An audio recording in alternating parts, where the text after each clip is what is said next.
The rain fell softly on the day we buried my grandmother, Eleanor Rose, the last link to my mother's family and owner of what my in-laws dismissively called that dusty old junk shop on Main Street. What Rose Antiquities lacked in modern glamour, it made up for in character. 3 floors of carefully curated history that had been my second home since childhood. My name is Emma Taylor, and this is the story of how my grandmother's worthless antique shop turned out to be worth more than anyone could have imagined, in ways that went far beyond mere money. "Really, Emma," my mother-in-law Barbara said as we left the funeral, her designer umbrella held carefully away from her expensive suit, "you can't possibly be thinking of keeping that old shop. It's taking up prime real estate in the historic district. The smart thing would be to sell to developers." I clutched the shop's keys tighter in my pocket. Grandma Eleanor had given them to me a week before she passed, along with a cryptic message I was still trying to understand. The real treasure isn't always what it appears to be, dear. Sometimes you have to know where to look.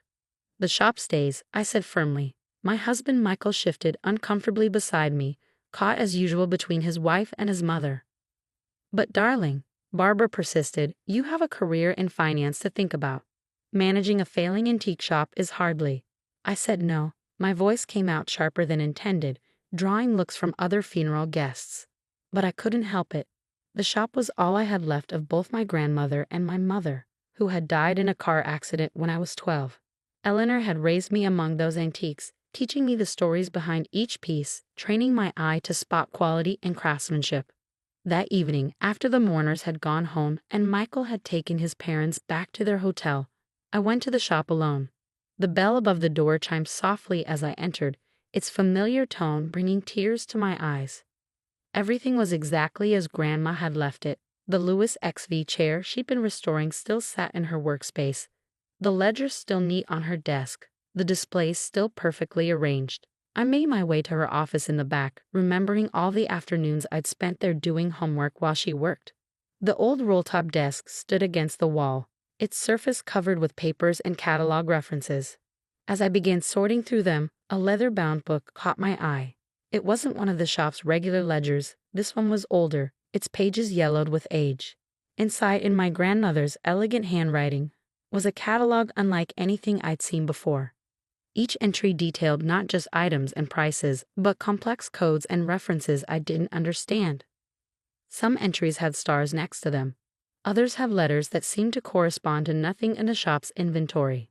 "Oh, Grandma," I whispered, "what were you up to?" A knock at the shop's front door made me jump. Through the glass, I could see Dr. Marcus Chen from the university's history department, one of Grandma's regular customers and closest friends.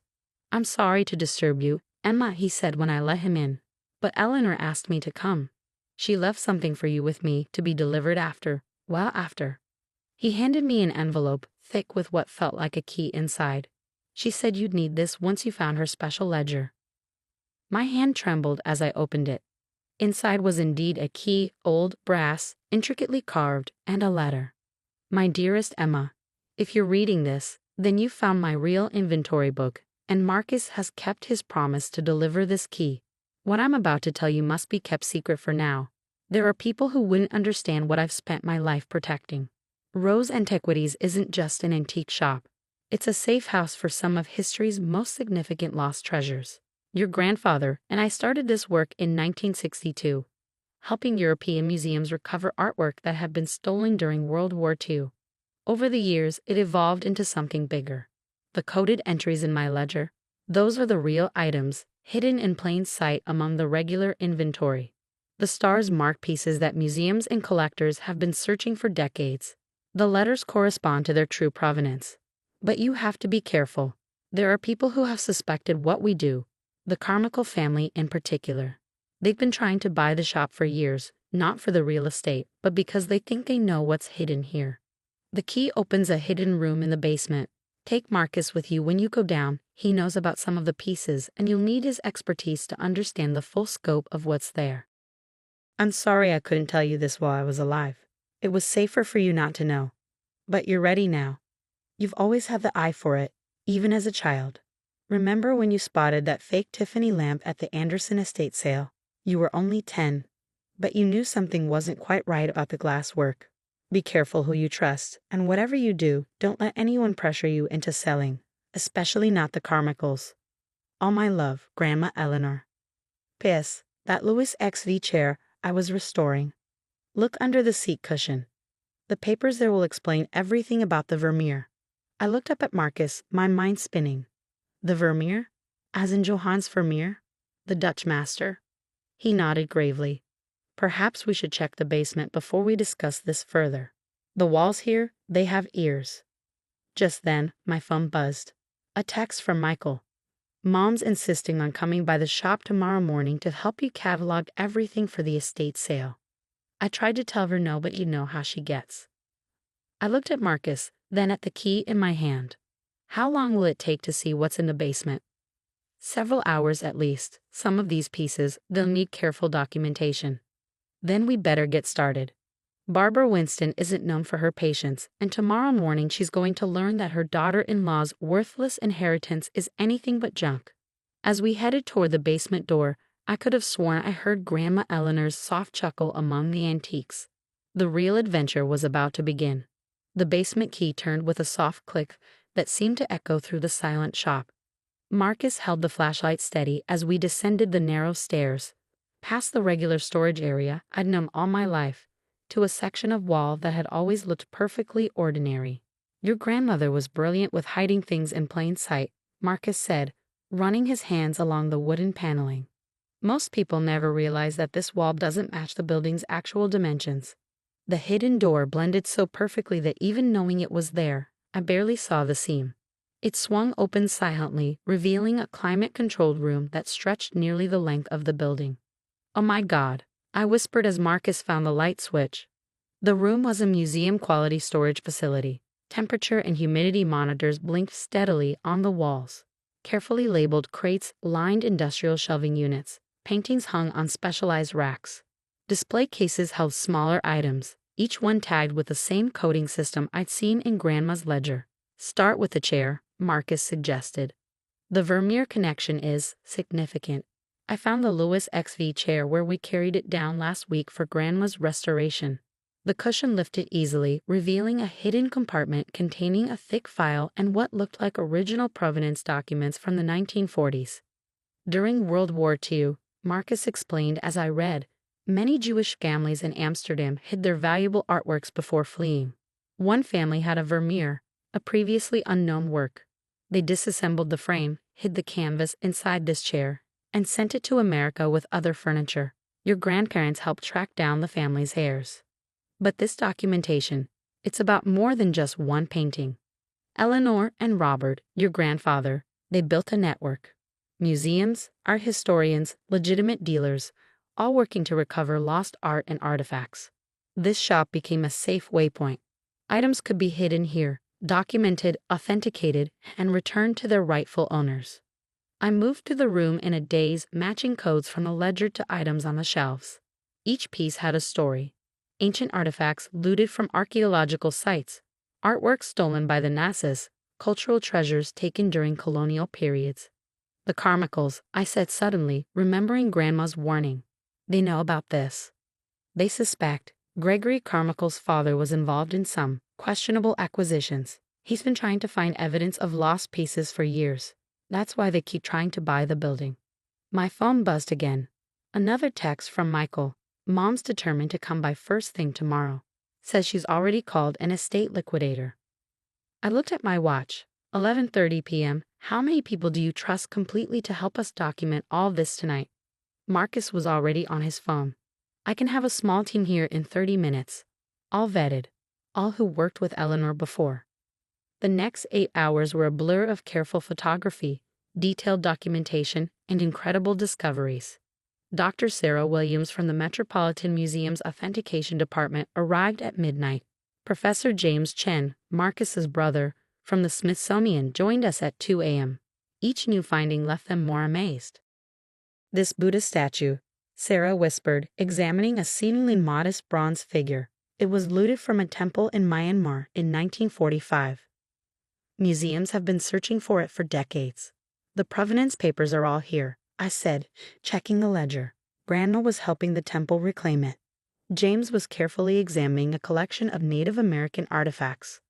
These were stolen from a reservation museum in 1972.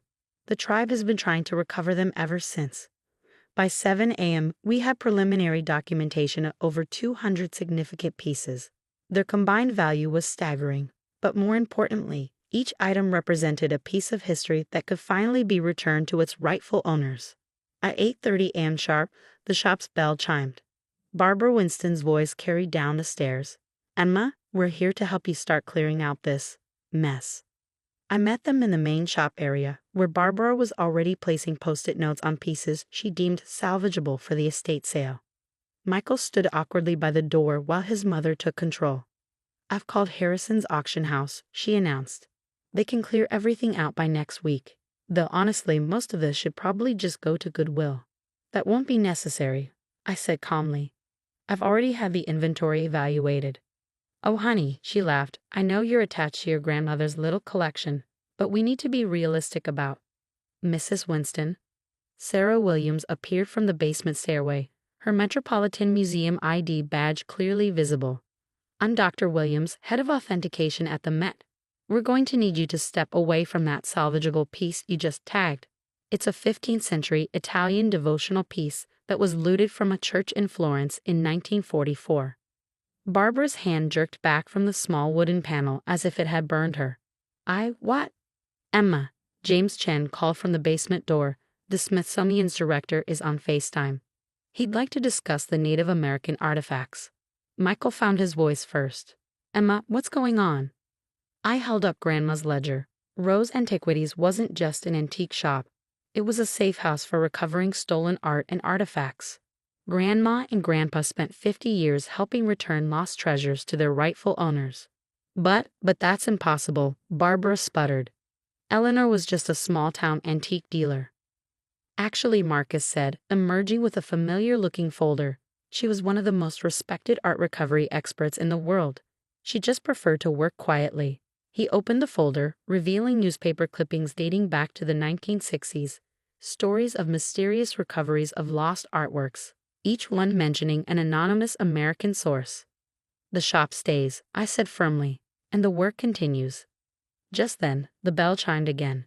Gregory Carmichael strode in, his usual air of entitled confidence firmly in place. "Ah, Emma, I heard about Eleanor's passing. I have some papers for you to sign. A very generous offer for the property." "Mr. Carmichael," I smiled, channeling a bit of Grandma Eleanor's steel. "I believe you know Dr. Chen from the Smithsonian." He was just cataloging some interesting pieces, including several that matched the descriptions of items your father acquired under questionable circumstances in 1965. The color drained from his face. Beside me, I felt Michael step closer, finally understanding what side of history he needed to be on. The next few months transformed everything. The shop's public face remained.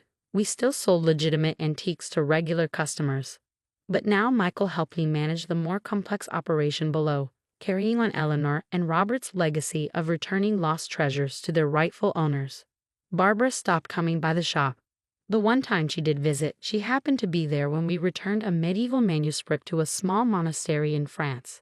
The abbot's tears of joy as he reclaimed his order's lost treasure seemed to finally help her understand that some things are worth more than their sale value. Last week, I found a letter I hadn't noticed before, tucked into the back of Grandma's ledger. "Emma, by now you've discovered what Rose Antiquities really is, not just a shop, but a mission. Each piece here represents a fragment of someone's heritage, a part of history that deserves to go home." Your mother understood this. She was helping us research lost artworks when she had her accident. I couldn't bear to tell you then, but I knew someday you'd be ready to know, and to continue what we started. The real treasure isn't in the monetary value of these pieces. It's in the joy of a family reclaiming their heritage, a museum completing their collection, a culture restoring its artifacts. That's the true worth of what we do. Take care of our life's work, dear one. And remember, sometimes the most valuable things are hidden in plain sight. All my love, Grandma Eleanor. The shop still stands on Main Street, looking much as it always has. Customers still browse for vintage furniture and interesting curios. But now I understand why Grandma spent so much time in her office, making international calls in the middle of the night. Why certain pieces would disappear without ever being sold. Why some visitors would leave with tears of joy after private meetings in the back room. Michael helps manage a legitimate antique business now, having left his corporate job to join me full-time. He has a good eye for it, though he still sometimes shakes his head in amazement when we unlock that basement door. Barbara tells her country club friends that her daughter-in-law does something with art recovery, making it sound as prestigious as possible without understanding the real scope of our work. That's fine. Like Grandma Eleanor, I've learned that sometimes it's better to let people believe what they want to believe. Yesterday, a young woman came into the shop clutching a faded photograph of a painting that had hung in her grandmother's house in Warsaw before the war. As I took her to my office and opened Grandma's ledger to check a familiar code, I could almost hear Eleanor's voice. The real treasure isn't always what it appears to be, dear. Sometimes you have to know where to look. Rose Antiquities continues its quiet mission, hiding history's lost treasures in plain sight until they can find their way home. And in my grandmother's old office, I'm teaching my own daughter about provenance, authenticity, and the true value of preserving the past. Some might call it just another antique shop, but we know better. After all, the most precious things often look ordinary to those who don't know where to look.